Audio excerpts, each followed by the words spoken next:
What's going on, guys? I just got done installing a set of Speed Engineering 1 7/8 inch primary long tube headers along with the off-road Y pipe.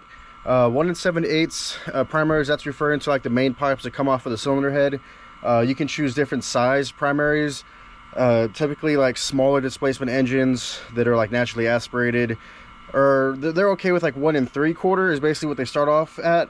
But as you get bigger displacement engines, or you even use forced induction like nitrous and boost, then you might want to consider stepping up the primaries to like 1 7/8. I felt like 1 7/8 was a good size for this 5.3 that's currently on around 8 to 10 pounds of boost from a Pro Charger. They did Speed Engineering recently came out with a 2-inch primary, but I feel like that's more for like a freaking stroker engine. That's a lot of header, and it kind of plays with the power band. You know, bigger pipes tend to shift the power band more upward, whereas smaller is more torquey in the mid-range, I guess. So it's kind of like you want to piece together, you know, you got to know what you're building, right? You got to know what you're putting together, what you want, and you got to kind of pick from there. But I just thought for this application 1 7/8 would be good. Let me show you what they look like. And I went ahead and got the heavy duty Gates green belt, and it looks a little better. Can't really see much on the driver's side. They were a little bit of a pain. It's only got one startup. They're starting to kind of get colorized. They're turning kind of goldish. They are stainless steel. Let's get underneath and take a look at that off-road Y pipe, which is catless. So here's the collector. It's all 3-inch mandrel bent. It goes over to the passenger side and Y's into the factory exhaust. And I'm running a MagnaFlow muffler, 1 in, 1 out. I probably will eventually go with the 1 and 2 out and run like dual dumps or something like that, run 2 pipes out the back. But for now, I've got the 1. But what do you guys think about this truck?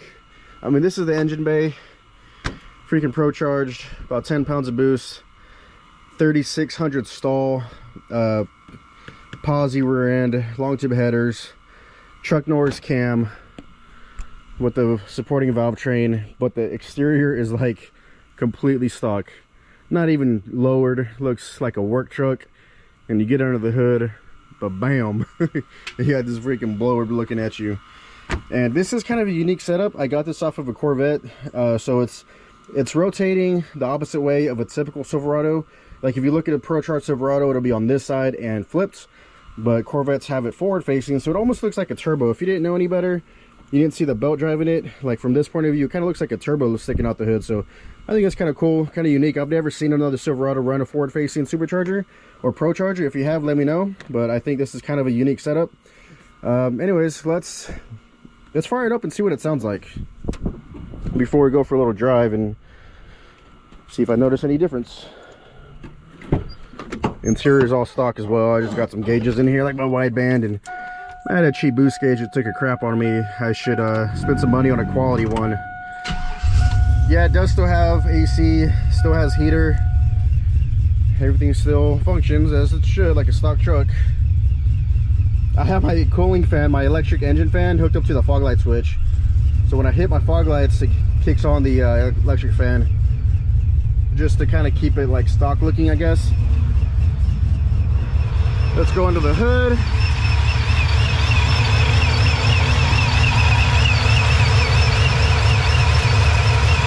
So this did have the typical bolt that breaks off in the back of the head, but I got like this clamp on Amazon that clamps the back of the header to the head, so you don't have to worry about like drilling out or welding or whatever you got to do to get the back broken bolt out of the head.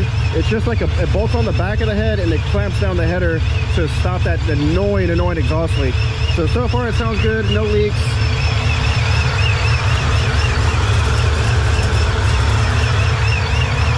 No leaks over there.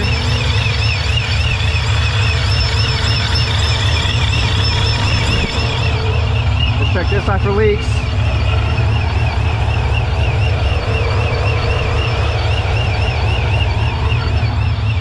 No leaks. Let's take a listen to the exhaust.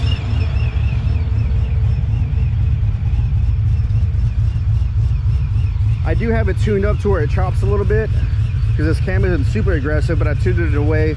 I tuned it in a way that makes it sound like extra aggressive. I've got a video on that if you're interested. I'll put the link in the description. but you can basically make a mild cam sound like a super choppy cam by messing with the tune. Okay, let's go for a drive.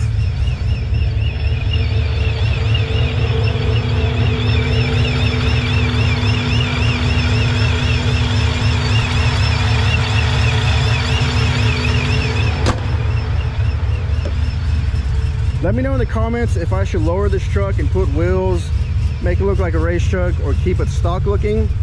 I feel like for YouTube, I should probably fix it up with some wheels and maybe drop it to have like a thumbnail that catches your eye. Because I mean, the sleeper is cool and all, but it doesn't really like grab your attention like when you're scrolling through YouTube, you know. Uh-oh, I just ran into a problem. My steering rack is slightly rubbing up against the header. The steering wheel got caught in a certain spot. Nothing a hammer can't fix. I'm gonna have to see where it's rubbing and go after it with a hammer or something. Dent that primary. It gets stuck, dang it. I was really hoping I wouldn't have any issues with these headers. I guess that's one thing to note. If you're gonna run Speed Engineering headers, they're gonna have some clearance issues with the steering shaft. Maybe that steering shaft will clearance itself out after a while. Oh no.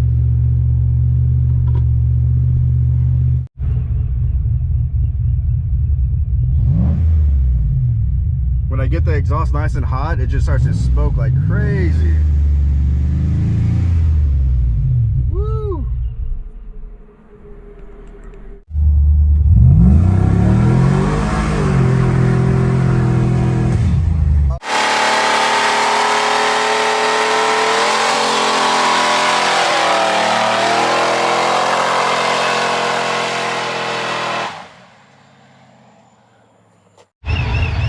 Alright guys, the fun came to an end.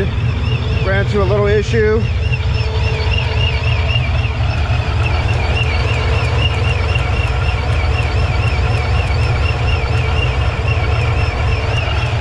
One of the wires is shorting out to the primary. These are just cheapy Amazon wires. I got that, you've probably seen it. It's a set of red coral packs on Amazon. They're like 120 bucks. And it comes with a set of red wires.